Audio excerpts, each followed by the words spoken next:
vous propose de passer à la table ronde.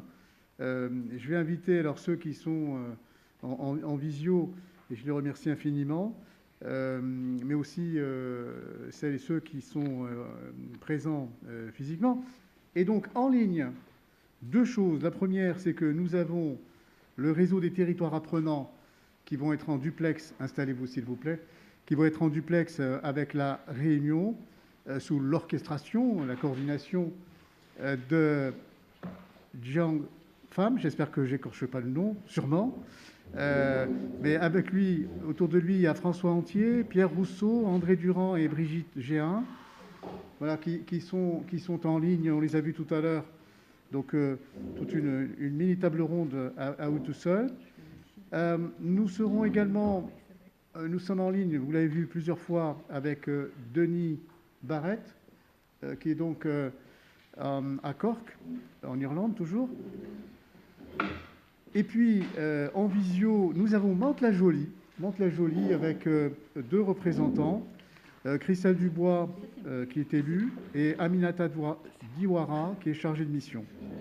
Voilà, je crois qu'on est au complet. La deuxième chose que je voulais vous dire, c'est que, comme c'est un colloque international, à la fois en présentiel, mais aussi en distanciel, c'est pour ça que je suis allé en régie tout à l'heure, il y a une quarantaine de personnes qui sont connectées, et à qui on a proposé de chatter avec nous, excusez-moi du terme, c'est-à-dire de poser des questions, de proposer des témoignages.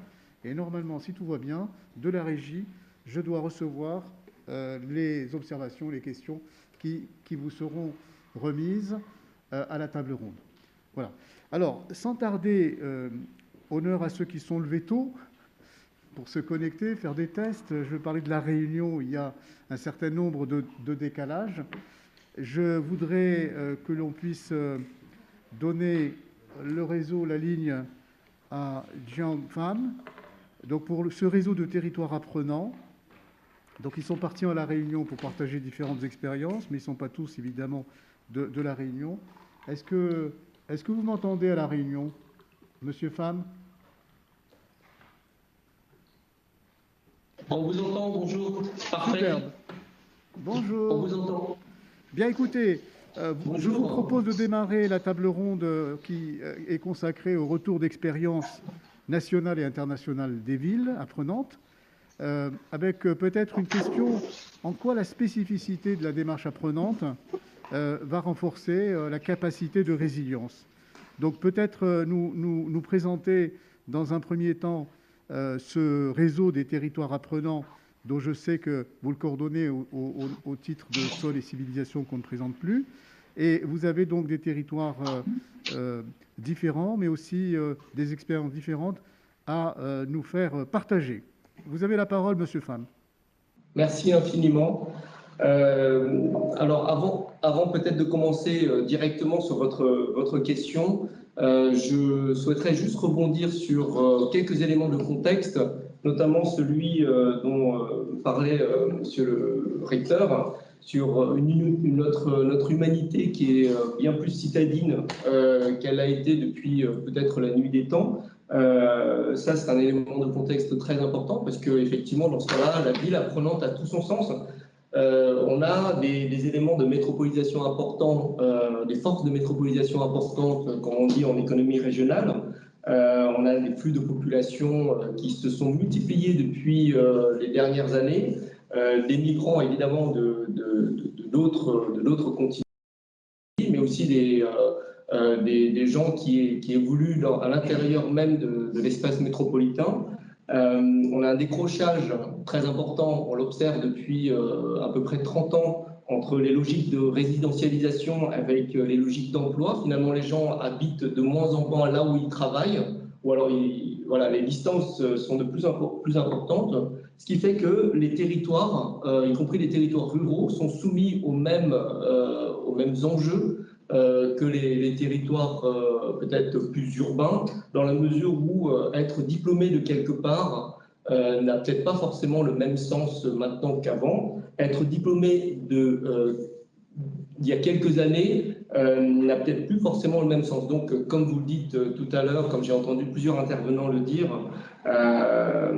eh ben, il faut se réadapter en permanence. Et la résilience est une composante. Je rajouterais peut-être une autre composante qui est aussi importante que la résilience, à mon avis, c'est l'agilité. On n'est pas seulement résilient, on est aussi agile dans les territoires ruraux. Et ça, c'est important de le souligner. Donc, le contexte économique, vous l'avez cité et vous l'avez mis en exergue dans votre titre, évidemment, est important, le Covid, etc. Mais je crois juste que peut-être on est juste dans un contexte.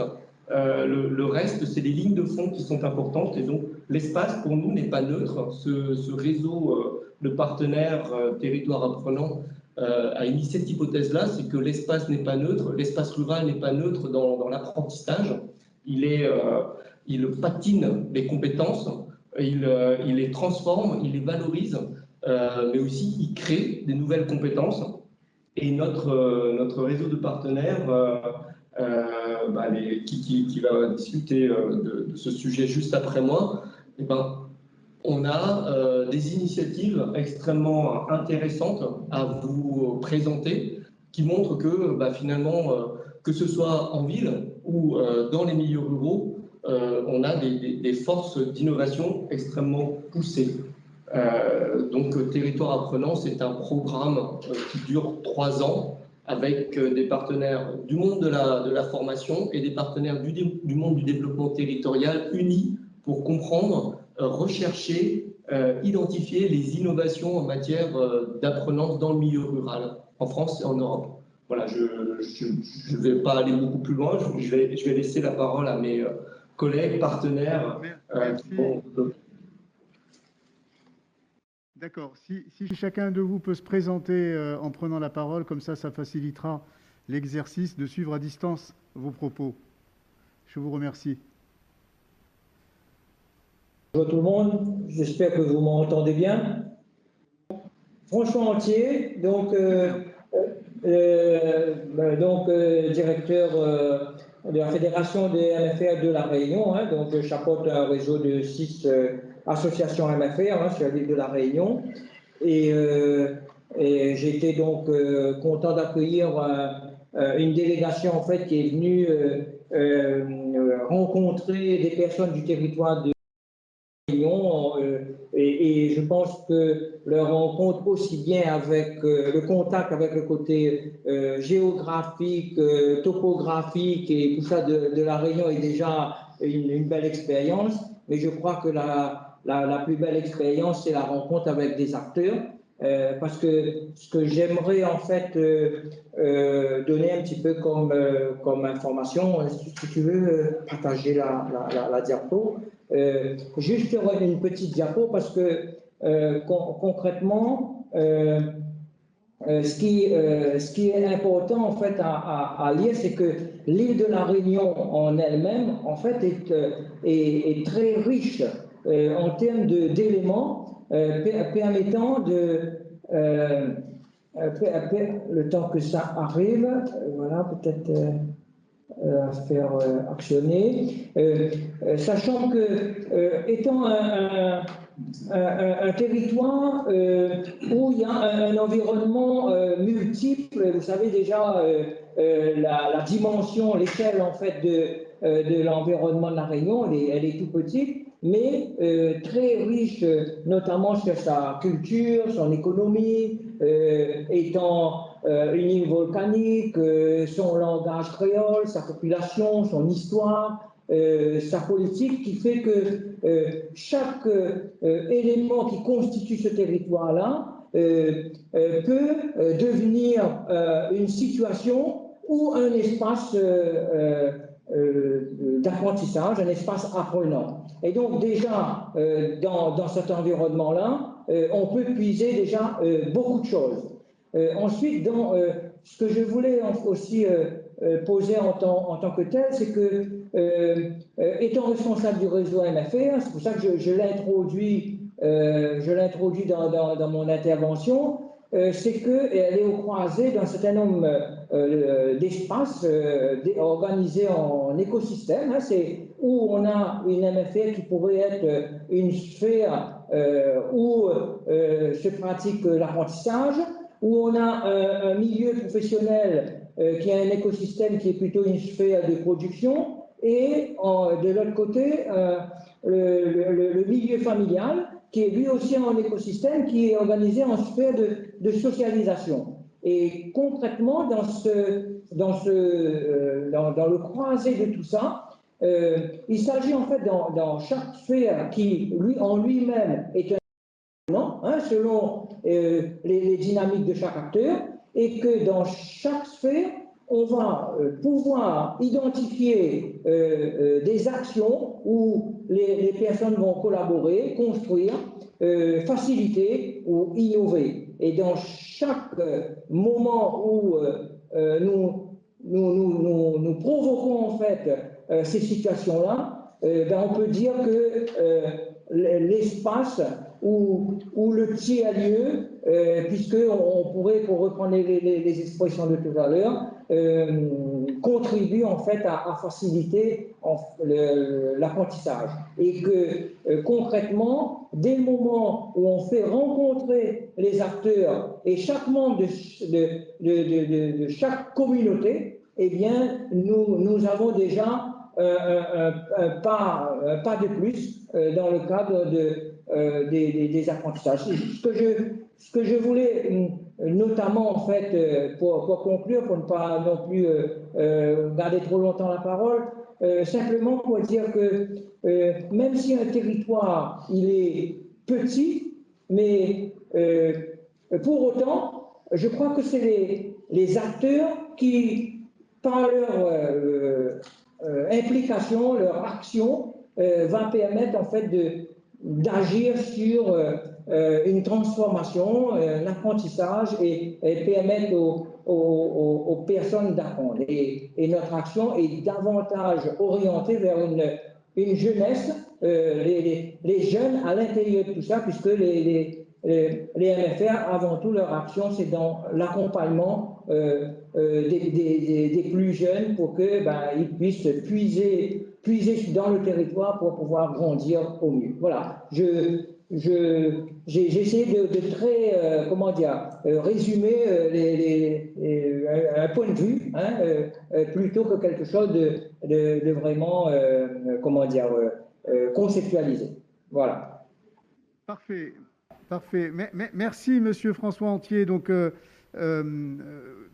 on est bien conscient que les maisons familiales rurales ont, comme le soulignait tout à l'heure notre collègue Laurent Riotor, un fort ancrage territorial et particulièrement sur la question du territoire apprenant. Merci en tous les cas pour votre diapositive qui est très claire concernant cette expérience de territoire apprenant. Nous allons sans tarder donner la parole à Pierre Rousseau, normalement, qui est responsable de l'Observatoire du pays de Fougères. Donc nous quittons la réunion un instant, parce que vous y êtes, pour parler du pays de Fougères. Oui. Bonjour.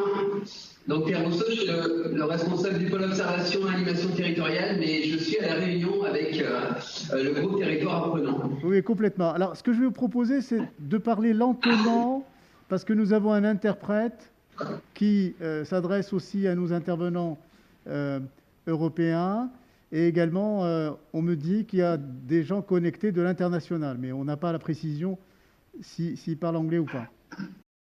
Très bien. Pierre Rousseau, nous vous écoutons.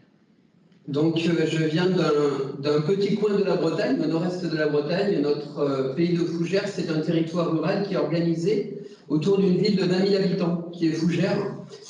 Il se passe diverses situations de transfert de compétences, de sauvegarde des savoir-faire sur notre territoire. Il faut savoir que c'est un territoire qui a une forte dimension agricole et industrielle.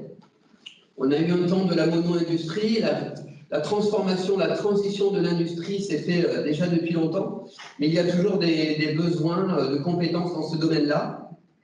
L'industrie, elle se transforme et elle a besoin notamment de compétences numériques.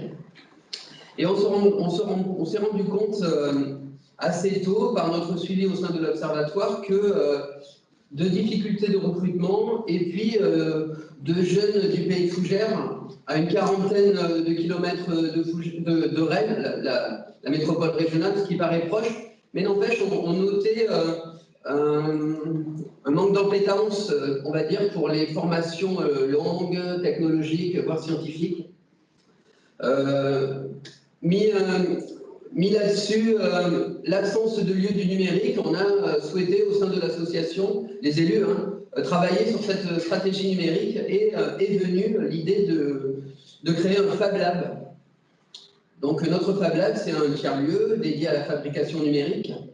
C'est un tiers-lieu installé au sein d'un tiers-lieu qui est la médiathèque de Fougères. Donc la médiathèque, c'est un lieu ressource, et au sein de ce lieu, le Fab Lab met aussi à disposition des usagers, de la population en général, mais de tout type d'usagers, à la fois des ressources matérielles, on a cité tout à l'heure des imprimantes 3D, des découpeuses laser, des choses aussi plus simples, un fer à souder, ça peut être utile, un tournevis, une découpeuse vinyle pour faire des petites choses rigolotes sans forcément avoir un objectif professionnel. Ça fait partie de la diversité des ressources du Fab Lab. Et surtout, la ressource principale, c'est celle de notre animateur. L'idée de ce lieu, donc, il est basé sur la charte internationale des Fab Labs, apprendre, fabriquer et transmettre, partager. Donc on est vraiment dans la situation d'apprenance par les usagers, par les pairs, par le test. C'est vraiment très important pour notre Fab Manager d'entretenir cette logique-là. Donc ça va permettre à tout un tas de publics, y compris des groupes éloignés, qui amènent des personnes éloignées de l'emploi ou peu formées, d'acquérir, de découvrir ces technologies qui peuvent être une passerelle ou faire partie de compétences qui leur permettront d'accéder à un emploi. Le but, c'est bien tout usage, mais avec la connaissance de notre territoire et des besoins d'une partie de la population. Les entreprises, les artisans, mais aussi une entreprise de haute technologie commencent à s'intéresser à ce lieu-là et on fait venir des groupes et pourront petit à petit, on le souhaite en tout cas, partager aussi leur savoir-faire. Donc par rapport au territoire apprenant, c'est un élément de tout un faisceau d'initiatives dans ce domaine-là. Est-ce qu'un faisceau d'initiatives, ça suffit à faire un territoire apprenant? Est-ce qu'il faut une stratégie politique derrière? Là, je ne rentrerai pas dans ces questions-là. Ce sera aux élus de mon territoire de se l'approprier au fur et à mesure. Voilà. Très bien, merci. Rapidement. On comprend bien à la fois la démarche, mais aussi la stratégie type poupée russe. Un Fab Lab dans un tiers-lieu, dans une médiathèque, donc c'est hautement stratégique pour évidemment associer de façon à ce que, comme le disait le recteur Alain Bouvier, l'expert devient pleinement acteur. Merci beaucoup. Tout à fait. Oui? Non, j'avais fini, je vous remercie. Je vous remercie. André Durand, vous êtes responsable du service emploi à la communauté de communes d'Erdre et Gèvres. Alors, peut-être nous dire où ça se situe. On sait que ce n'est pas la Réunion. Oui. André Durand. Alors, oui, je suis effectivement à la Réunion, mais Erdre et Gèvres se situe à la sortie de la métropole nantaise en direction de Rennes. C'est un territoire de 62 000 habitants. Donc avec une démographie un peu galopante, on pense sur le territoire entre 1000 et 1200 habitants par an. Donc voilà, au niveau des activités économiques, on est plutôt sur un milieu de TPE principalement, avec des activités qui sont tournées autour du bâtiment, du tertiaire également, et de l'agriculture aussi de manière assez importante. Donc moi, je vais vous parler des coopératives jeunesse de service. En fait, il se trouve que dans le service, on accueillait un certain nombre de jeunes qui étaient des jeunes scolaires et qui venaient pour travailler l'été. Et on est sur une zone qui n'est pas réputée pour de l'emploi saisonnier. Donc, on avait un peu de difficulté autour de ça. Et on a eu connaissance de l'implantation des CJS en France. Je dis implantation des CJS, c'est que ce concept, il vient du Québec et qu'il a été adapté en fait à la réglementation française. Et donc on s'est dit, les jeunes qui sont sur la tranche d'âge 16-17 ans, 16-18 ans même, pourraient correspondre à cette CJS. Alors de quoi s'agit-il? En fait, il s'agit de créer, les jeunes créent le temps d'un été une entreprise coopérative. Donc on a un groupe d'une quinzaine de jeunes qui les 2 mois d'été vont créer leur activité. Donc maintenant, c'est une activité, une entreprise coopérative, donc il y a un conseil d'administration, donc il y a forcément élection d'un président ou d'une présidente, secrétaire, trésorier. Donc voilà, et puis les jeunes se répartissent en 3 comités. Un comité ressources humaines, un comité finances et un comité marketing, ce qui permet cette organisation-là de générer une offre de services donc par les jeunes en direction du territoire, donc les entreprises, les particuliers, les collectivités, les associations notamment. Alors, avant que les jeunes n'arrivent, il y a des partenaires qui sont là et qui se rencontrent un certain nombre de fois pour préparer l'arrivée des jeunes. En fait, il s'agit de créer des conditions favorables pour que les jeunes puissent générer leur activité.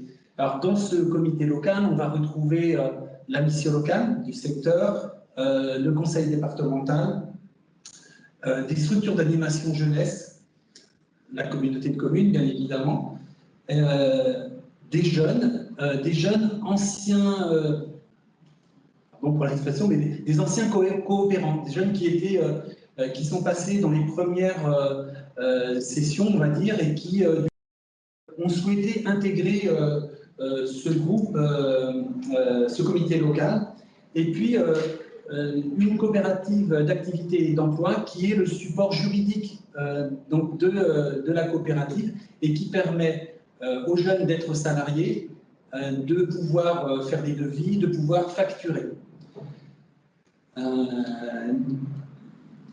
Donc, pendant la période des 2 mois, donc juillet et août, où les jeunes sont présents, ils sont accompagnés par 2 animateurs qui ont été formés, on va dire, à ce que peut être une entreprise coopérative. Et donc, ils vont accompagner les jeunes. Je dis bien accompagner et non pas décider pour eux. Ce sont les jeunes qui décident de ce qu'ils vont faire, mettre en place, de ce que sera leur offre de service. Donc, les 2 animateurs sont là pour les accompagner. En fait, ce que ça permet, c'est aux jeunes, ça leur permet de vivre une expérience grandeur nature de création d'entreprise. Alors bon, on peut toujours se dire que ça n'est pas une vraie entreprise, mais je pense qu'on en est quand même pas loin sur un certain nombre de principes. Ça permet aussi aux jeunes de prendre conscience de leur capacité à faire, de prendre confiance en eux.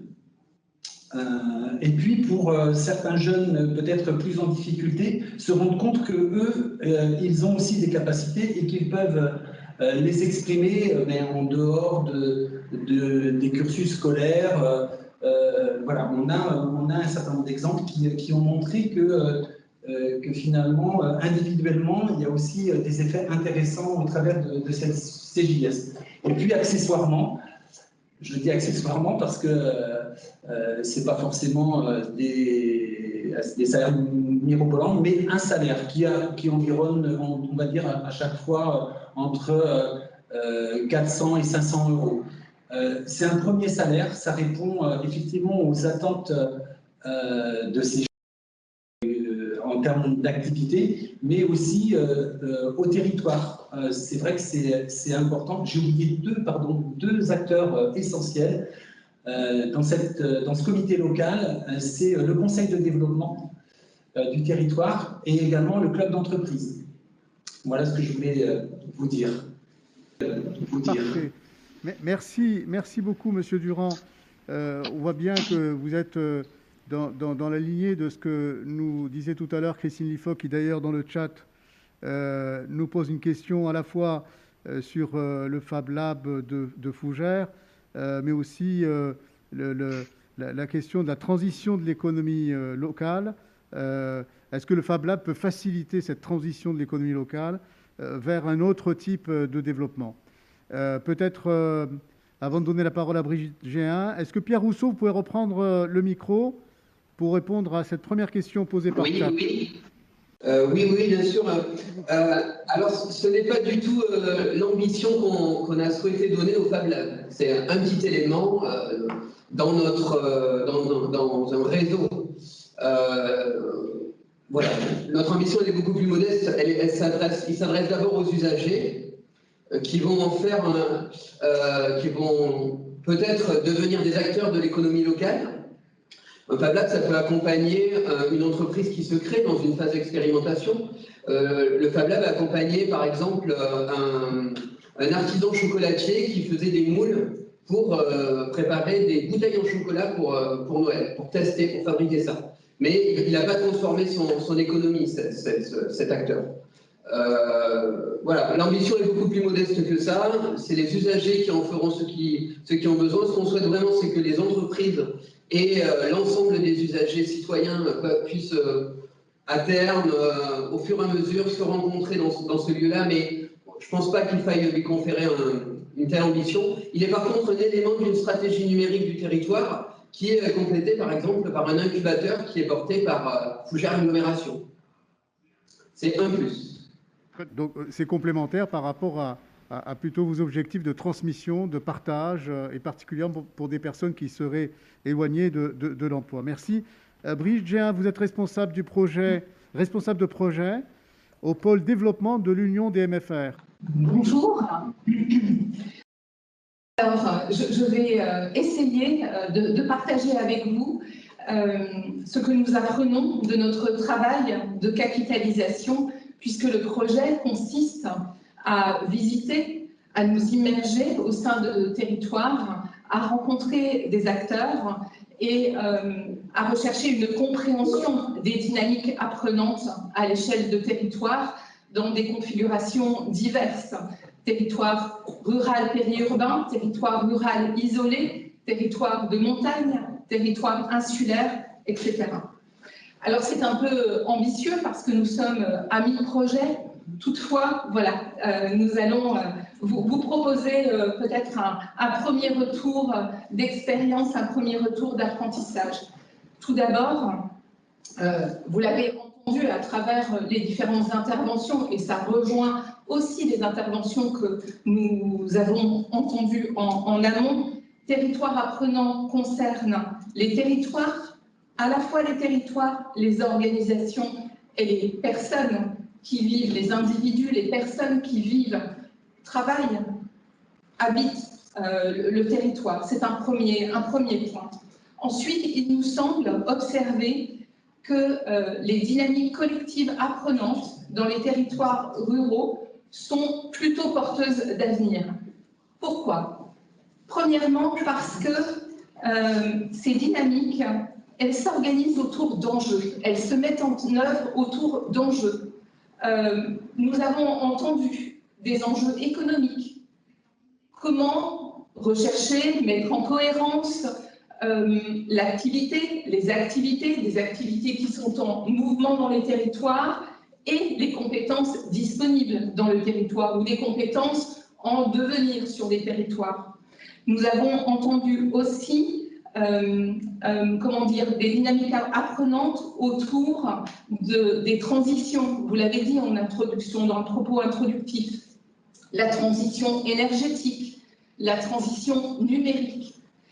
Nous observons aussi, donc les territoires se mettent en mouvement autour de ces transitions. En même temps qu'ils mettent en œuvre des dynamiques apprenantes, effectivement s'opèrent des transformations, se construisent des compétences qui permettent d'appréhender les changements. Nous observons aussi, à la fois, c'est étonnant, parce que c'est un effet et en même temps, c'est un levier. Nous observons que les dynamiques apprenantes sur les territoires sont source de renforcement de l'identité. L'identité, c'est-à-dire le rapport à l'histoire, au territoire, la relation au patrimoine, qu'il soit culturel, dans toute sa diversité.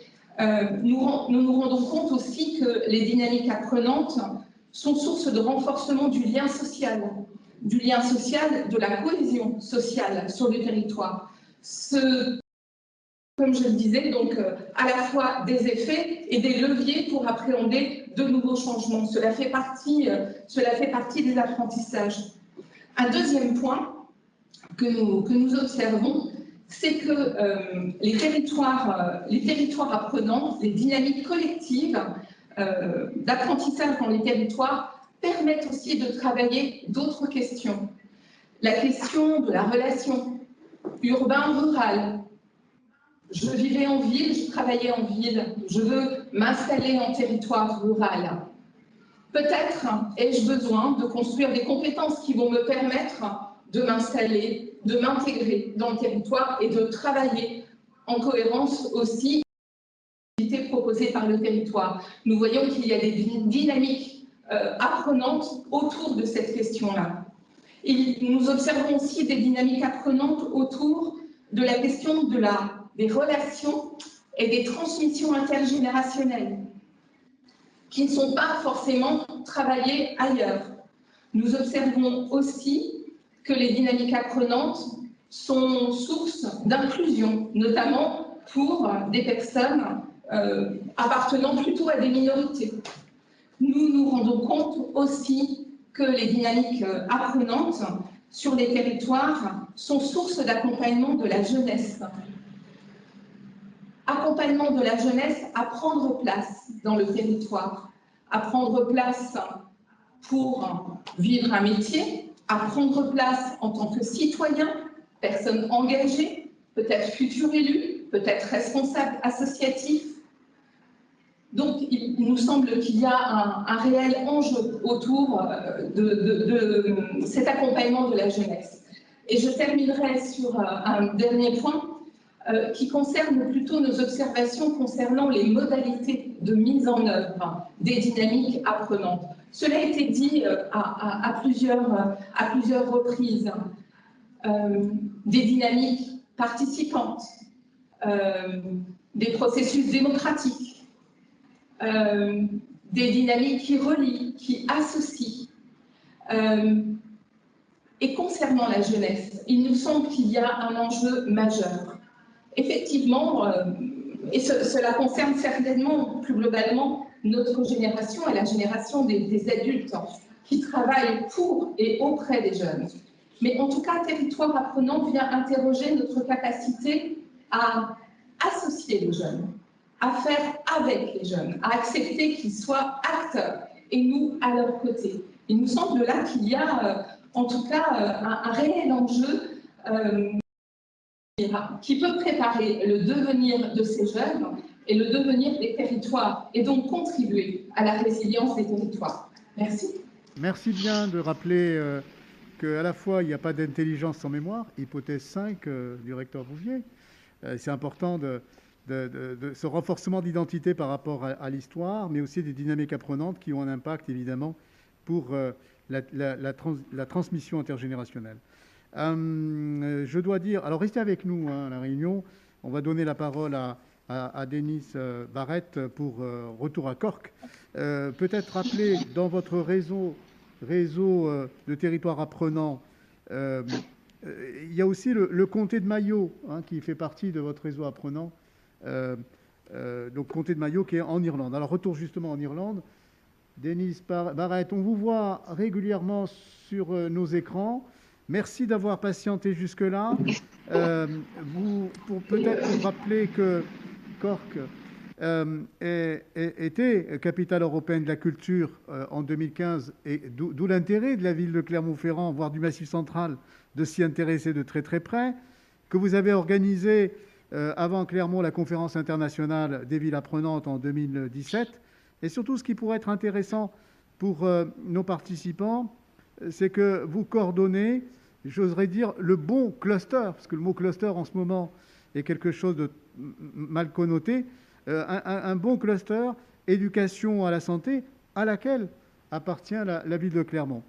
Denis Barrett, est-ce que le choix et l'expérience de Cork renforcent justement sa résilience? Nous vous écoutons. Merci, everybody. Thank you for inviting Cork to present, to join you today in this discussion. This is a very important discussion in this current year with the global challenges that are ever more real for all of us. An important aspect I wanted to share with you was the concept of culture. As you said in your introduction, our city was honoured to be selected as the European Capital of Culture in 2005.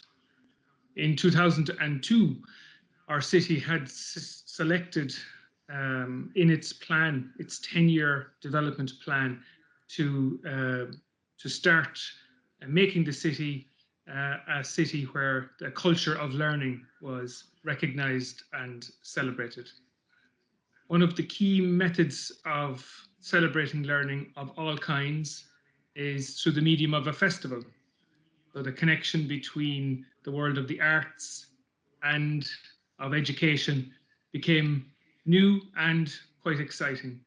And what started in 2004 as a small festival, all of the events were designed to be open access to all citizens, and all of those events which celebrated learning of all kinds. It could be a workshop on how to repair your bicycle. It could be a lecture in your university. It could be a group of retired people showing their crafts, or it could be a celebration of the various new cultures in our city, all of the new nationalities that have come to live in Cork. All events were welcomed. That started in 2004, and it grew to the point by 2019 where we had almost 600 of those events, each of them funded and hosted by organisations willingly as partners. That was a key action that we always suggest, that any city, any town, any region, any territory can copy. Take this idea and make your own of it. The steps along the road for us as a learning city were that in 2015, UNESCO awarded Cork one of the first 3 in Europe as a UNESCO learning city. And it then selected Cork to host the 2017 conference. And that was a big challenge for our city. But more importantly, we realized that the designation of the city as a learning city by UNESCO is very exciting for the president of the university, the chief executive of the city council, the mayor. But if it was to be a real thing, it had to be also exciting for all of our citizens. So the concept of the learning neighbourhood also started in Cork in 2015 as a pilot project. And what we learned from that pilot project was that by engaging with citizens, with community groups, with local businesses, with all of the interested partners in a local area, that their identity as a local area could be celebrated, adding to the idea of all of the learning opportunities that happen within that area. So we started with just 2 parts of our city. Both could be identified as educationally disadvantaged, where there are high levels of dropout from school and very low levels of 3rd level education. But those 2 neighbourhoods, by working on their own plans and celebrating their own learning opportunities, importantly recognised by the university, by the Institute of Technology, by all of the education partners, so that the value of what was happening in a local neighbourhood was seen as just as important it is different, but it's just as important as any other type of learning, whether that's in a school or in a university. So that sense of the local community, and we purposely chose the word neighbourhood. It comes from my childhood watching Sesame Street, the American program, that everyone in the neighbourhood is part of the neighbourhood. And in this way, we kept the concept very open. So in 2017, when we were hosting the UNESCO conference, all of those learning neighbourhoods, it had grown to 4 local areas by then. All of those played their own part in hosting that event and bringing the delegates from all over the world to see what they were doing in their own part of the city. And this sense of a common cause as a way of bringing a partnership together, that is one of the key lessons we've learned along the way. One other aspect I want to focus on here is the idea of networks and partnerships. As a city, we are very committed to the idea that whatever we've learned on our journey, we share with other cities in Ireland. And you heard from Limerick earlier also. We work very closely with Limerick, and Limerick took on some of the same ideas. They adopted the Learning Neighbourhoods model, and we had a fantastic webinar recently where the local people from Cork and from Limerick shared their experiences together, all online. It's one of the positive things that happened this year is sharing online means more people are communicating in a different way and in an easier way than before. The network in Ireland now includes 5 cities, including 2 cities in the north of Ireland, which is under the jurisdiction of the United Kingdom. And with Brexit, this is a very important network for us that we will continue to work closely with Belfast, with Derry, both cities that had a history of conflict and difference, but that we work closely with them, also with the capital city of Dublin.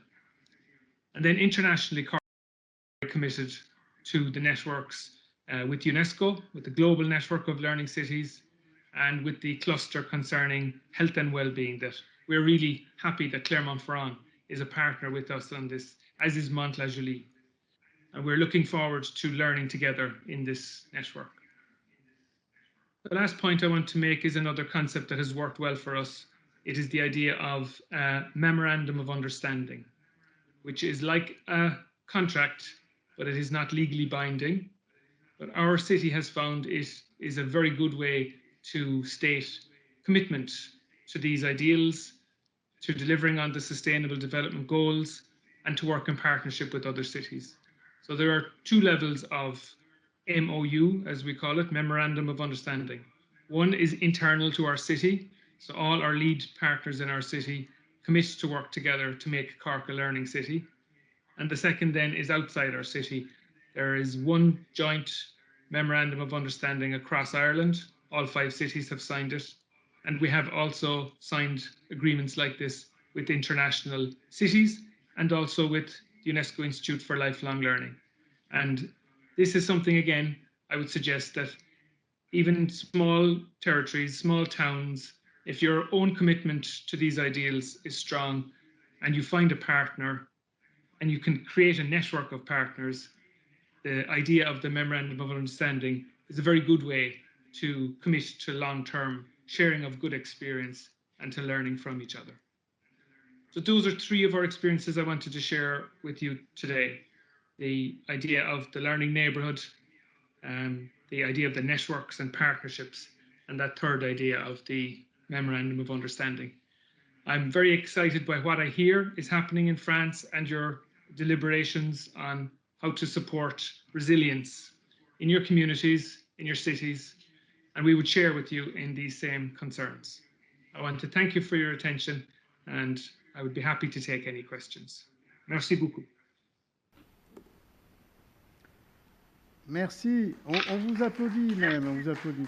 Alors il ne s'agit pas de copier Cork, mais de partager évidemment son expérience. Je rappelle que Cork est une des 3 principales villes de l'Irlande, après évidemment Dublin et Belfast. Mais ce que j'ai noté aussi, c'est qu'elle a une devise, Cork, Statio Bene Fida Carinis, qui signifie un port sûr pour les navires. Et je dois dire que d'après votre expérience, on peut dire que c'est un port sûr pour les hommes, pour l'humanité. Merci en tous les cas de ce beau témoignage et de cette expérience que l'on partagera. Nous allons laisser la vision un instant et revenir à la table ronde, si vous voulez bien, avec Montpellier, qui est une autre expérience toute proche. Le long de la 75, les Clermontois connaissent Montpellier. Alors, avec nous, nous avons Emmanuel Fac. Alors, on va vous donner un micro, sinon celui-là. Merci Rémi, un de nos brillants étudiants qui met la main à la pâte sans qu'on lui ait demandé. Voilà, parce que c'est une IADT apprenante. Merci beaucoup. Donc, l'expérience de Montpellier comme ville apprenante est une expérience très récente, puisque Montpellier, comme Évry-Courcouronnes, a intégré le réseau il y a une année maintenant. Et c'est donc autant l'histoire de la façon dont le projet a été conçu à Montpellier que des réalisations concrètes qui ont pu être faites, dont je vais vous parler. Dès le départ, le projet à Montpellier est parti de l'idée de travailler en coopération, et en coopération aussi bien avec les institutions de la ville et de la métropole qu'avec l'éducation nationale. C'est un partenariat qui s'est bâti dès le départ et qui a inclus aussi bien des directions, des thématiques comme l'éducation, mais aussi comme la réflexion sur la ville intelligente, mais aussi la lutte contre les fractures numériques avec le travail que peut faire le CCAS dans ce domaine. La petite enfance, dont on va parler aussi tout à l'heure, sur l'importance que ça peut avoir dès le départ, cet apprentissage depuis la petite enfance. Et c'est sur cette idée de coopération que d'emblée a été construit le projet montpelliérain. Là-dessus, il y a eu, j'allais dire, la rencontre avec les autres villes apprenantes qui s'est faite assez tôt, puisque dès octobre 2019, on a eu une première rencontre à Montpellier avec Évry-Courcouronnes, puis en janvier, une première rencontre à l'invitation de Suzy Halimi avec le réseau des chaires UNESCO, puis une deuxième visite, et cette fois-ci à Clermont-Ferrand en mars dernier, puis quelques jours après, il y a eu la période du confinement qui est venue et qui finalement nous a permis peut-être d'inventer aussi de nouveaux modes de coopération. Et je ne suis pas sûre, mais ça peut-être pourrons-nous avoir l'avis des autres partenaires là-dessus, je ne suis pas sûre qu'on se serait autant rencontrés avec Mantes-la-Jolie, Évry-Courcouronnes et Clermont-Ferrand si nous n'avions pas eu cette période de confinement. Parce que pendant 2 mois, finalement, presque toutes les semaines, voire tous les 15 jours, on se retrouvait sur des visios, on échangeait sur ce qui nous tracassait le plus à ce moment-là, qui était un sujet, vous pouvez l'imaginer, c'était de voir comment on organisait la réponse des villes face à la crise sanitaire. Et finalement, cette histoire, elle s'est aussi faite de cette rupture dont nous parlions tout à l'heure, qui a permis d'inventer des nouvelles coopérations. Là-dessus, il y a eu, comme dans beaucoup d'autres villes, comme dans toutes les villes françaises, il y a eu les élections municipales. Et à Montpellier, nous avons eu un changement d'équipe. Et l'arrivée d'une équipe avec le maire Michael Delafosse à sa tête, qui s'est engagé très fortement dans une démarche éducative. Et symboliquement, la première adjointe et l'adjointe déléguée à l'éducation, je crois que le symbole est assez parlant. Et il y a une équipe autour du maire qui décline les différents aspects que l'on peut aussi retrouver dans la ville apprenante, bien au-delà de l'éducation, puisqu'il y a une élue déléguée à l'inclusion scolaire, une autre à la lutte contre les violences scolaires, mais aussi, bien sûr, comme souvent, des élus à la démocratie participative ou aux relations avec les universités.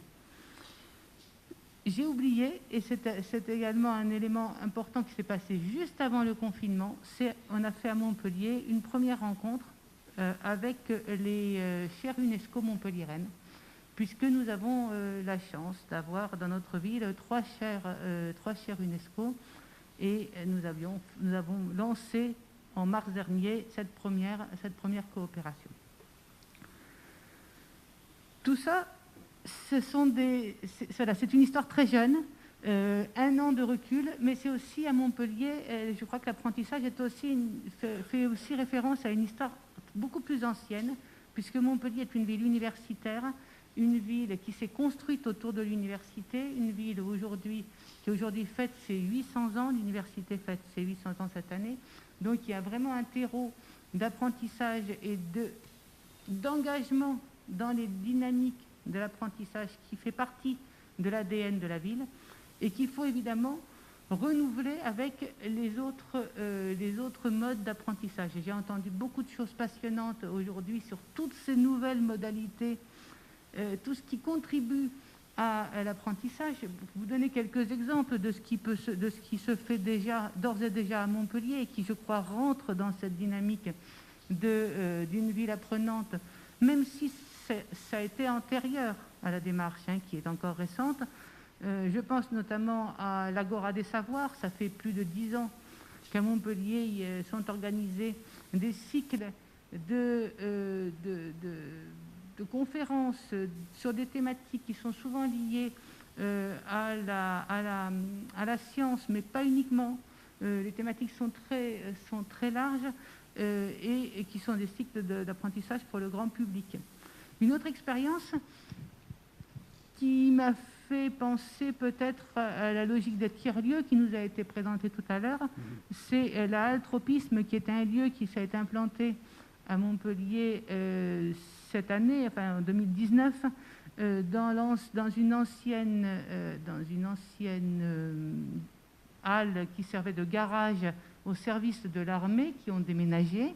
On a donc comme ça récupéré un espace à réaménager et qui est à la fois un lieu de coworking autour de la création artistique et culturelle, mais aussi un espace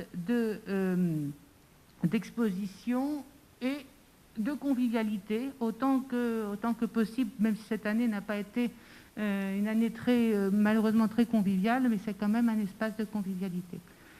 Il y a aussi un réseau de maisons pour tous, comme dans la plupart des villes. Il y a à Montpellier 23 maisons pour tous qui irradient un peu dans tous les quartiers et permettent d'être à la fois des lieux de vie, de quartier, d'échange, de proximité, parce que je crois que ce sont des éléments qui sont très très importants si on veut vraiment construire cette logique apprenante. Et puis dans un tout autre domaine, la mise en place avec le CCAS d'un travail sur la lutte contre la fracture numérique qui s'appelle les villages connectés. Alors il faut voir ville comme une ville, âge avec l'arrobase que l'on retrouve dans les adresses mail, connectés, qui offrent à la fois des lieux de formation au numérique, mais pas des endroits où il y aurait une pédagogie verticale, mais vraiment par la coopération, par des lieux de coopération. Voilà, donc en quelques mots, j'espère ne pas avoir été trop longue, vous présenter à la fois une jeune histoire, un potentiel. Pour finir, la thématique qui a été choisie à Montpellier comme l'axe de notre démarche de ville apprenante, c'est les langues et les langages, en incluant dans les langages l'idée que la culture, les arts, mais aussi le numérique sont des langages et sont peut-être des langages qui sont aussi structurants. Voilà, j'ai fait un petit résumé. Bien sûr, s'il y a des questions, j'essaierai d'y répondre. Merci Emmanuel Fac. Alors, je suis en train de regarder ce qui arrive via le net, puisque vous parlez de numérique. Mais quelle expérience en 1 an. Alors, qu'est-ce que ça sera dans 800 ans, hein? Je ne serai pas là pour en parler. Bon, merci en tous les cas de cette expérience à la fois multiforme, mais aussi on trouve effectivement ce que nous disait tout à l'heure Christine Ifog. Nous allons rester, si vous voulez bien, en France, et puis on va retourner à la visio avec Mantes-la-Jolie. Christelle Dubois, vous êtes, je crois, élue à Mantes-la-Jolie. Tout et à fait. Aminata Diouara, vous êtes chargée de mission. Tout à fait. Christelle Dubois, merci de nous dire en peu de mots en quoi l'expérience de Mantes-la-Jolie, particulièrement sur les questions éducatives, est relativement en pointe. Alors, nous, à Mantes-la-Jolie, tout comme notre collègue de Montpellier il y a quelques instants, nous avons une nouvelle équipe qui est dans la continuité des précédentes, mais une nouvelle équipe dont l'axe principal est la ville apprenante, l'éducation et la famille. Donc, on s'inscrit complètement dans la démarche des villes apprenantes. C'est vraiment pour nous une stratégie forte sur notre ville qui est composée de 45 000 habitants, dont 40% ont moins de 25 ans. Donc la jeunesse, pour nous, c'est très important à Mantes-la-Jolie. On a énormément de jeunes. Donc, dans un territoire, dans une ville qui est très hétérogène, d'où l'importance de miser sur la jeunesse et d'en faire un potentiel plus qu'un risque en développant toutes les actions préventives dès la plus tendre enfance, si j'ose dire, puisqu'on commence avec des classes passerelles à partir de 2 ans pour prévenir et travailler avec la jeunesse pour le futur. Voilà. Concernant les actions sur notre territoire, je vais laisser la parole à Aminata puisqu'elle s'occupe très bien de la ville apprenante sur la ville. Donc, je vais la laisser vous présenter notre petit bilan de cette année. Merci. Merci. Merci Christelle. Donc, effectivement, à Mantes-la-Jolie, nous avons donc une mission, la direction générale consacrée à la ville apprenante, qui a été créée en 2017. Donc, suite à notre admission au sein du réseau, juste après Clermont-Ferrand. J'en profite pour saluer mes collègues et homologues, donc Philippe Boélé, Jérémy Durand, Alexandra Lyon d'Evry-Courcouronnes et Emmanuel Fac qui vient de prendre la parole. Et effectivement, je rejoins Emmanuel sur le fait que la crise du Covid a vraiment été l'opportunité pour nous de nouer une vraie coopération et d'échanger vraiment de manière très riche. À Mantes-la-Jolie, cette mission ville apprenante, elle a été intégrée à la direction générale des services. Et l'idée, c'est vraiment qu'elle puisse toucher tous les secteurs d'activité. Comme l'a rappelé Madame Dubois, on a un vrai focus sur les jeunes. Et en cela, on a été nommé pilote d'un cluster lors de la conférence internationale des villes apprenantes de Medellín, qui est le cluster Inclusion-Équité. Donc, sur ce cluster, il est vrai que notre focus, il porte sur les jeunes et que, en fait, notre ville apprenante, elle repose sur une batterie de projets, dont le projet phare de Nouveau Collège qui va ouvrir ses portes à la rentrée de septembre 2021. Et ce nouveau collège, il est emblématique de cette ville apprenante parce que dès le début, c'était un partenariat très resserré entre la direction académique, le département des Yvelines, la ville et les éditions Playback qui sont avec nous sur ce projet. Ce projet de nouveau collège, il a été construit également avec les jeunes, donc des anciens collégiens. On a monté un conseil de jeunes dès 2016.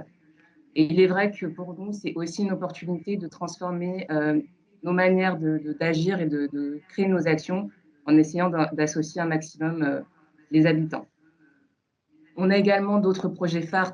Je peux citer le concours d'éloquence interétablissement. Donc, c'est un concours d'éloquence avec les collèges et les lycées. Ça nous permet de rendre concret le fil conducteur que l'on a choisi pour développer notre ville apprenante, qui est la maîtrise et le perfectionnement de la langue française. Donc, l'idée pour nous, c'est de travailler sur 3 axes, en fait, sur notre ville apprenante. On a un premier qui est vraiment centré sur les habitants, où on essaie de renforcer leur capacité d'agir.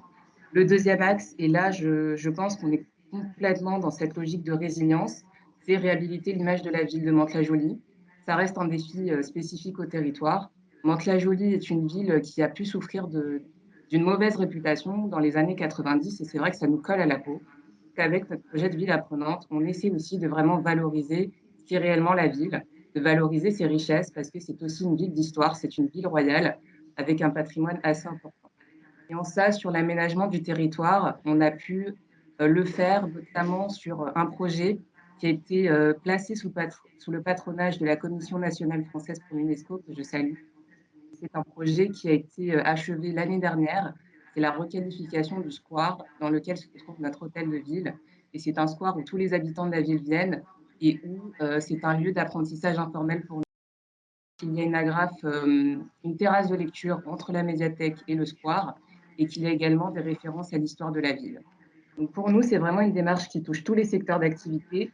Et aujourd'hui, le défi, c'est de pouvoir aller plus loin et peut-être penser un lieu dédié à la ville apprenante et un tiers-lieu. Donc on est vraiment très heureuse d'avoir participé aux échanges de ce jour parce que ça nous a vraiment inspirés et que ça nous conforte dans cette direction. Merci. Merci, voilà à quoi ça sert un réseau, et 1 plus 1 et plus 1 et plus 1. Voilà, on arrive effectivement à partager pas mal de choses. Alors, on note qu'on va au-delà, c'est-à-dire le changement d'image, mais aussi peut-être d'une certaine façon l'attractivité de la ville et ses composantes. Merci pour ce témoignage. Nous allons revenir au distanciel et cette fois-ci, nous allons donc à Évry-Courcouronne. Évry-Courcouronne. Donc je crois que c'est une ville qui a fusionné, c'est ça, Évry-Courcouronne. C'est voilà, une commune nouvelle. Elle a toujours été nouvelle dans l'histoire de l'aménagement du territoire. Alors, il y a Alexandra à Lyon. Non, vous étiez 3, mais plus que 2, c'est ça. Voilà. Bon. On souhaite en tous les cas un bon rétablissement à votre collègue. Et puis Jérémy Durand. Voilà. Merci, nous vous écoutons. Merci en tous les cas de venir à Clermont-Ferrand. Et je crois savoir que vous avez eu des expériences très intéressantes à nous faire partager.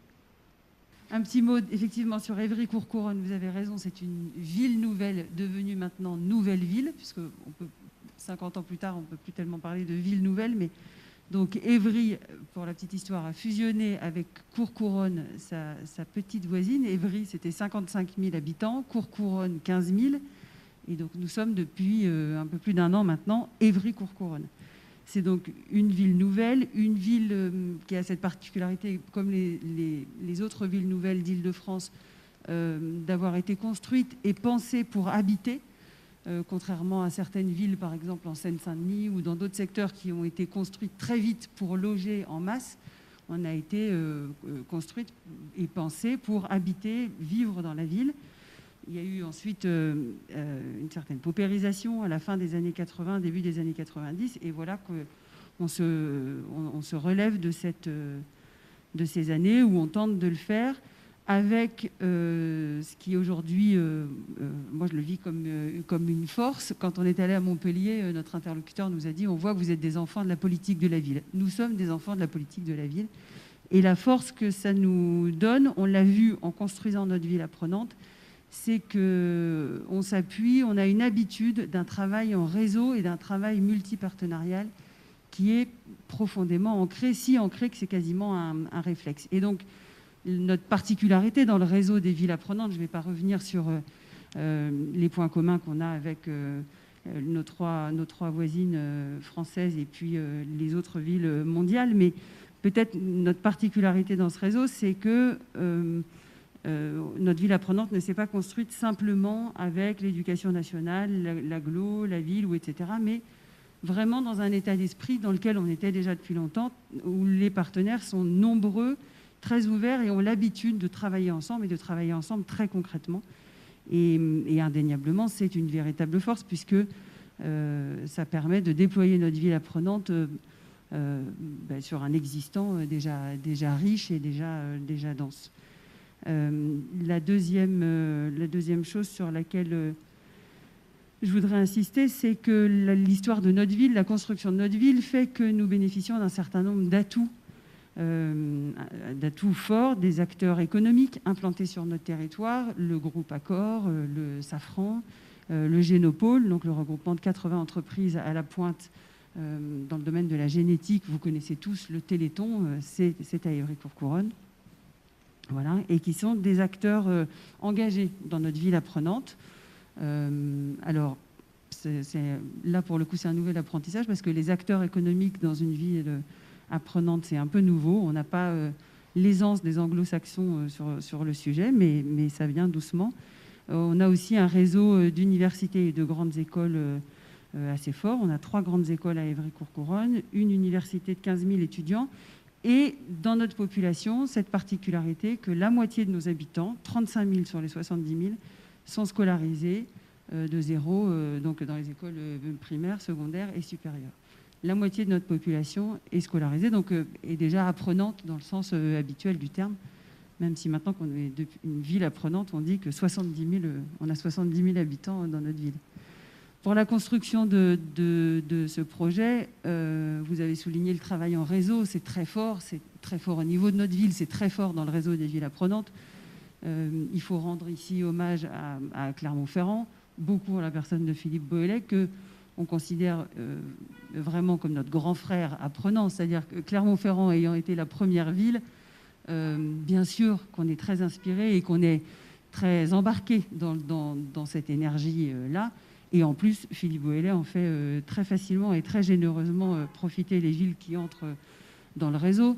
On bénéficie aussi d'un soutien sans faille de la Commission nationale française, très accessible, avec laquelle on travaille très bien, et de l'Institut pour l'apprentissage tout au long de la ville UNESCO à Hambourg.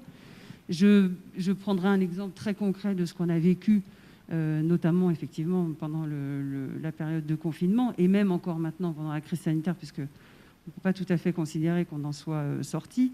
C'est qu'il y a eu par exemple la mise en place de webinaires qui réunissaient quelques-unes des 200 villes mondiales engagées dans le réseau.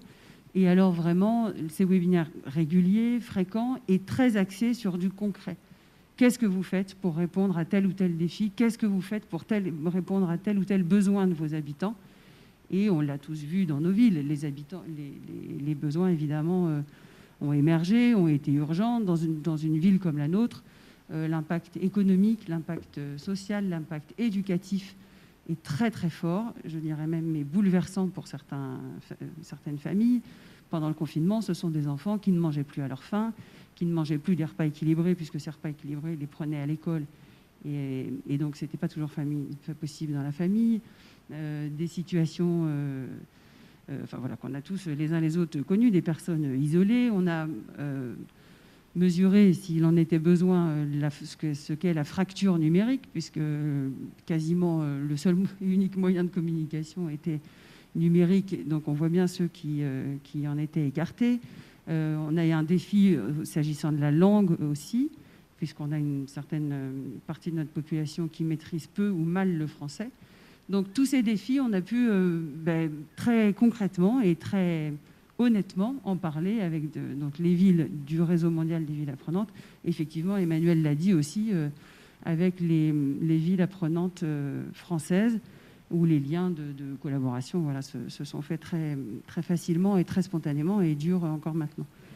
Si on veut continuer, enfin si je m'appuie sur du concret, pardon, pour vous dire quelque chose de notre ville apprenante, mais pour rester sur cet épisode de confinement, la crise sanitaire, la façon dont on a pensé les choses, la façon dont on a construit notre ville apprenante fait que on a pu avoir des réactions extrêmement rapides. Le jour de l'annonce du confinement, on a pris la décision, par exemple, de distribuer des tablettes et des ordinateurs aux familles où il n'y en avait pas. Et on l'a fait dès le lendemain. Et c'est parce que, alors c'est pas pour cocorico que je pousse, mais c'est pour vous montrer à quel point l'habitude de travailler avec les partenaires, l'habitude de travailler avec l'école, l'habitude de travailler avec les associations font un véritable réseau, dans le plein sens du terme, où les gens se connaissent, prennent leur téléphone et où tout a été débloqué, quelquefois de façon assez surprenante, mais très facilement. On reproche quelquefois aux administrations d'avoir un fonctionnement très lourd et un organigramme très figé, etc. Et ben, voilà une période où tout a sauté, en fait, très vite. Et on s'est vraiment tous mis au service des habitants dans des actions très concrètes. Ça a été la distribution d'ordinateurs et de tablettes, en s'appuyant, les familles ont été identifiées notamment par notre réseau de réussite éducative qui connaît extrêmement bien les familles, qui suit les enfants de près. Ça a été par exemple la fabrication de masques grand public par des habitants eux-mêmes qui se réunissaient, qui apprenaient à coudre, se retrouvaient alors dans le respect des gestes barrières, des mesures, etc., avec des associations. La ville met à disposition des salles, fournit des fournitures, etc., pour pouvoir les fabriquer. Ça a été la distribution très vite de repas à domicile pour les personnes qui étaient isolées, de médicaments, le portage de médicaments. Ça a été à l'inspiration de la ville de Brest, alors qui n'est pas une ville apprenante, mais qui est une ville qui fait partie d'un autre réseau très riche, le réseau français des villes éducatrices. On a reversé des chèques aux familles pour compenser les repas que les enfants ne prenaient pas à la cantine. Voilà quelques-uns des exemples où on a été capable de réagir très vite, très concrètement, et de répondre aux besoins des habitants à ce moment-là. Et puis voilà, donc on s'appuie pour cette réaction très rapide a été vraiment, j'insiste, sur le fait qu'on se connaît bien et on travaille bien et on travaille profondément ensemble dans une vision large des partenaires. Ce qu'il y a derrière ça, c'est la conviction à Évry-Courcouronnes, mais je sais que ça existe ailleurs, que dans la ville apprenante, notre ville apprenante, elle n'est pas construite en descendant. C'est-à-dire, certes, il y a l'apprentissage dans le sens classique du terme, formel, ce qu'on apprend sur des lieux d'apprentissage et d'éducation formelle. Et donc là, j'ai besoin d'apprendre à lire, j'ai besoin d'apprendre un métier, j'ai besoin, etc. Et on me transmet ce savoir. Mais il y a aussi très fortement une conviction très forte que chacun sait quelque chose. Et qu'on est tous, certes, récepteurs de savoir, mais aussi émetteurs de savoir. Et quand on parle de la population d'Évry-Courcouronnes, quelquefois, ce n'est pas ce qui vient en tête en premier. Je prends un exemple très concret. Nos 70 000 habitants, ils parlent à eux tous un peu plus d'une centaine de langues. Et les réflexes, quelquefois, sont encore que... Alors, quand on parle anglais ou espagnol, tout le monde trouve que c'est une chance formidable. Quand on parle Peul ou Bambara, on trouve ça un peu moins bien. Bon, eh bien, dans l'état d'esprit de notre ville apprenante, nous sommes convaincus que parler Peul, turc ou d'autres langues, c'est aussi une chance, c'est aussi un savoir, c'est aussi une richesse sur laquelle s'appuyer pour apprendre autre chose et pour transmettre, etc. Vous avez souligné dans le petit propos que vous nous suggériez en quoi notre résilience serait liée au fait qu'on ait une ville apprenante. Assez concrètement, je vous dirais que ça nous a permis de nous appuyer sur un nouveau réseau. J'ai dit un mot du réseau français des villes éducatrices, qui est un réseau très dense, très énergique, dans lequel nous sommes, déjà engagés depuis longtemps, donc qui nous fait travailler avec un certain nombre de partenaires. Le fait d'entrer dans le réseau français et mondial des villes apprenantes ouvre le champ des collaborations, et on a dit à quel point ça s'est fait spontanément et concrètement. Et pour terminer, je soulignerai quand même, vous en avez dit un mot tout à l'heure, où il y a un interlocuteur qui posait la question, est-ce qu'un portage politique, etc. Le portage politique fort de cette démarche est important, sinon indispensable. À Évry-Courcouronnes, on avance, et on avance parce qu'on est très porté par l'équipe municipale en place. Le projet de ville apprenante est en soi le deuxième axe du programme municipal. Il est bien entendu lié à la priorité qu'on donne à l'éducation, mais on a fait ce choix. Les élus ont fait ce choix de ne pas faire porter le dossier ville apprenante par l'élu en charge de l'éducation. Non pas qu'on construise les choses sans l'école, ou encore moins contre l'école. Évidemment, l'éducation nationale et l'école au sens large font partie des partenaires, mais toujours dans cet état d'esprit d'ouvrir largement la démarche de ville apprenante, que ce soit vraiment une démarche transverse. La démarche est portée, incarnée par un adjoint au maire, donc qui aurait dû être avec nous, mais qui s'est blessé, et qui est en charge de la participation citoyenne, de la vie associative, de la proximité et de la ville apprenante. Voilà. Je crois que ça dit quelque chose de l'état d'esprit dans lequel on se met. Merci. Peut-être pour compléter, Jérémy Durand ou... Non, pour compléter, non.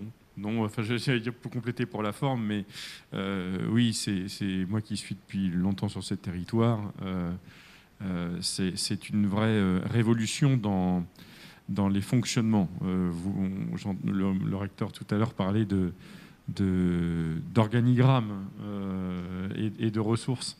Je crois que cette période, simultanément à l'entrée, Emmanuel le disait tout à l'heure, simultanément à l'entrée dans le réseau des villes éducatrices, mais des villes apprenantes, a été vraiment une remise en question de nos fonctionnements et de nos moyens de travail et d'aborder les choses. Quand on fixe l'habitant au centre des préoccupations et au centre des projets, on change forcément le prisme d'attaque et le prisme des préoccupations. C'est-à-dire que nous ne cherchons plus, quand Alexandra parlait des politiques de la ville, pour en avoir fait 15 ans, les dispositifs de politique de la ville nous arrivaient et nous arrivent encore aujourd'hui avec un objectif qui nous dit, ben voilà, nous sommes partis d'un constat qui est celui-ci, on le connaît, aller chercher les publics que ça va intéresser et que ça va concerner.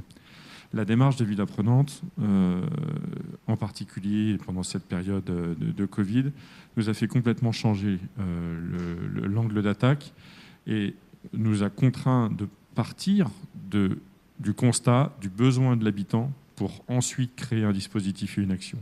Et ça, c'est complètement différent comme approche territoriale.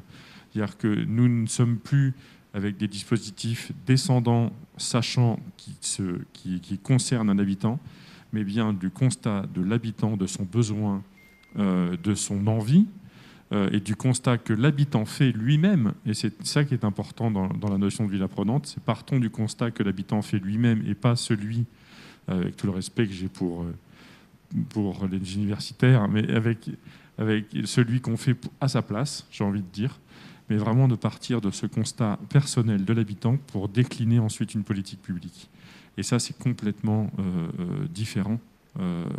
Et aujourd'hui, on s'en aperçoit dans nos organigrammes, pardon, je commence à suffoquer sous le masque, et dans nos organisations même de services, c'est-à-dire que c'est, je le dis en tant que fonctionnaire territorial, c'est beaucoup plus compliqué d'infuser cette pratique et cette démarche à l'intérieur de nos services municipaux qu'auprès des partenaires associatifs en particulier, qui tout de suite ont sauté sur l'occasion de venir valoriser leurs pratiques ou d'amplifier leurs pratiques avec la démarche de ville apprenante, alors que des services nous ont demandé qu'est-ce que c'est encore que ce truc qui nous tombe dessus.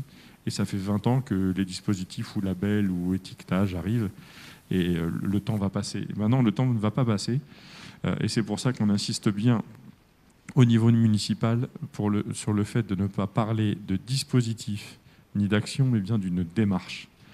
Et nous sommes dans une démarche hyper transversale qui est celle de la ville apprenante. Et si nous parlons de dispositif, on va encore parler de choses qui descendent, qui fera à la place d'eux et pas avec. Et donc forcément à un moment contre. Voilà. Merci beaucoup pour ce témoignage. On voit bien que sur cette expérience d'Ivry-Courcouronnes, on n'a pas une démarche institutionnelle, mais partenariale. Et je crois que j'ai vu Denis Barrett à Cork hocher de la tête, puisqu'il est d'accord sur cette idée de bottom-up, comme on dit chez les anglo-saxons, de développement ascendant. Et pour lui faire un petit clin d'œil, là, peut-être que Cork devrait copier Évry-Courcouronnes pour la scolarisation, où les quartiers ont dû prendre en main la scolarisation de leurs enfants. La moitié de la population d'Évry-Courcouronnes est dans une démarche de scolarisation. C'est exceptionnel, il me semble. Denis Barrett, vous voulez rajouter quelque chose? Yes, I'm very much in agreement with the comments of Évry-Courcouronnes. And I just want to welcome that learning at the bottom-up approach by engaging with residents and to build your responses on their needs as they express them. That is something very close to our heart in Cork also. And in that learning neighbourhood model I shared with you, that's the same principle we work from. So the top-down partners support what the bottom-up citizens want to do and what their own action plan is. And whatever way they see they can improve learning for their community, or during COVID, we have had the same approach for responding to the practical needs of people during lockdown, distributing food, and that same idea of responding to the digital divide that every Cúr Chomhairán shared, where laptops were found to give to young people who otherwise were excluded, and also to older people in lockdown who couldn't communicate with their families and their neighbours. So a lot to share between our cities, even though there's a difference in scale. And I'm also looking forward to working with every Cúr Chomhairán in this network around health and well-being, which is part of UNESCO's strategy. So thank you for that input. On fait partie de ce cluster avec vous, Cork. Donc dès que les frontières sont réouvertes, on arrive. Ok, le temps que la traduction arrive. Merci beaucoup. Avant de poursuivre nos échanges et d'avoir un focus sur les deux expériences clermontoises qui sont à la table ronde, je vais parler de l'expérience Milleformes avec Sarah Matera et puis le grand projet du quartier Saint-Jean avec Marie-Anne Olivier. J'aimerais vous proposer de poser des questions ou de faire part de vos observations, de vos remarques, voire de vos témoignages. Alors ceux qui sont en présentiel, mais aussi ceux qui sont en ligne. Alors je regarde de temps en temps le chat avec la régie. On vous encourage à poursuivre les expériences. Bravo. Donc vraiment des félicitations qui s'adressent à toutes les expériences qui nous ont été relatées. Alors peut-être ceux qui sont en ligne, nos intervenants qui sont en ligne, est-ce que vous souhaitez prendre la parole?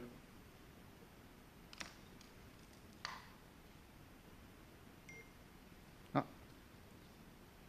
La régie me souligne que les participants, beaucoup d'éloges, voilà, beaucoup d'éloges sur votre expérience mise en réseau. Peut-être, Denise Barrett, s'il vous plaît, est-ce que vous pouvez nous dire combien vous avez de villes apprenantes sur l'Irlande? Donc il y a Cork, Limerick, le comté de Mayo tout à l'heure. Combien vous avez de villes apprenantes en Irlande, si vous avez cette information?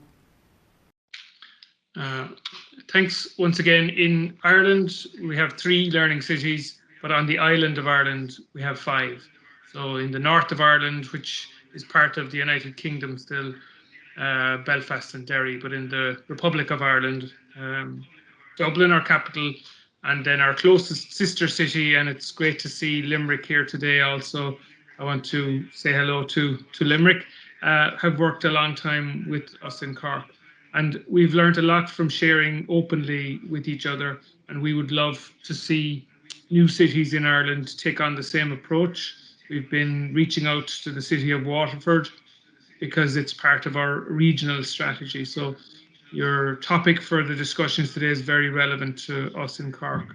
We have a regional economic and spatial strategy which sets out that the region can become a learning region. So this is a new concept, a new idea, and we are building from the cities out and really learning a lot from the discussions today, and also of Limerick's experience of going beyond the city into their county, their region. So the other partner cities we have a lot of work and shared experience with cities that are part of the UNESCO family, and also in the United States, which under this current regime is not part of UNESCO, but there are still people very committed in the United States and also in other parts of the world. Our cluster on health and well-being is co-led with the city in Korea, the city of Osan. So just to reiterate, we are very committed as a city to reaching out, to being an open source learning city, and to working to build and sustain networks outside of Ireland and also within Ireland. Super, merci. 229 villes de ce réseau mondial actuellement. Pour 64 pays, j'ai calculé, ça fait 3,57 villes apprenantes par pays. Donc je pense que c'est quand même très, très intéressant de voir l'expérience irlandaise réunie et française très intéressante. Alors j'ai peut-être un message, vous m'excuserez 2 secondes, ça arrive en même temps. Ah, bravo. Alors nous avons une question de notre ancienne rectrice, Madame Campion. Demander aux intervenants les recommandations qu'ils souhaiteraient formuler. Bravo, c'est passionnant. Voilà, c'est son commentaire. Alors, quelles recommandations, avant de céder la parole aux 2 expériences clermontoises, mesdames et messieurs, en ligne ou en présentiel, quelles recommandations vous souhaitez formuler pour la poursuite peut-être de ce réseau? Je sais que M. Alexandre Navarro est encore avec nous. Il écoute précieusement ce qui va se dire. Donc Jérémy Durand, déjà pour ceux qui vous suivent. Oui, la première recommandation que je donnerai, et presque la seule, c'est de ne pas lâcher et de se conforter dans cette dynamique. Vous parliez de 4 villes, on est rassuré, on est au-dessus donc de la moyenne internationale par pays, alors avec 4 en France, mais c'est la recommandation que je ferai, c'est celle-ci, et c'est celle qu'on fait au quotidien sur notre territoire. C'est-à-dire qu'on va mettre du temps à faire changer ces mentalités et ces modes opératoires, mais on est convaincu, et c'est la force de ce réseau, quand on voit ce qui a été fait à Medellín, quand on voit ce qui a été fait ailleurs comme expérience, alors qu'ils partent quand même... on parlait de constat tout à l'heure de la jeunesse, bien plus édifiant que nous, et à faire des choses très significatives. Donc il faut du courage de chaque territoire, du portage et du courage politique, et surtout se donner du temps. Aller très vite sur des projets qui concrétisent cette démarche. C'est-à-dire qu'il ne faut pas que cette démarche soit floue. Donc très très vite la concrétiser, et puis se donner le droit de laisser l'habitant choisir ou participer au choix de ce qu'il veut être sa ville et de ce dont il a besoin, et partir de cela pour créer un projet sur plusieurs années. Voilà, il faut se donner du temps et le cran de pouvoir se le dire à un moment. Merci. Alors nous l'avons dit à Montpellier, se donner du temps. 800 ans au moins. Montpellier, donc Emmanuel Fax, s'il vous plaît. Peut-être pour compléter, et vraiment, je crois aller dans la continuité de ce que disait Jérémy, c'est ne pas avoir peur de se renouveler, de s'interroger, de se remettre en question en tant que de là où on est, chacun là où on est dans nos institutions, accepter une remise en question, accepter ou même peut-être aller au-devant de cette remise en question, et de rester chacun pour soi dans une démarche d'apprentissage pour pouvoir construire un apprentissage collectif. Si j'avais une seule recommandation, ça serait celle-ci. Merci. Recommandation qui a été soulignée tout à l'heure en conférence par le recteur Bouvier concernant la double boucle, si j'ai bien pris note. Merci en tous les cas de vos recommandations. Alors le chat n'en peut plus. Le chat vous remercie pour les témoignages intéressants, les apprentissages qui témoignent de la portée de ce réseau. On a même des thank you, Dennis, for the great comments on expanding the notion of learning city to learning territories regions. On a aussi la Belgique qui est avec vous, la Belgique, Charleroi, qui vient tout juste de rejoindre le réseau UNESCO des villes apprenantes.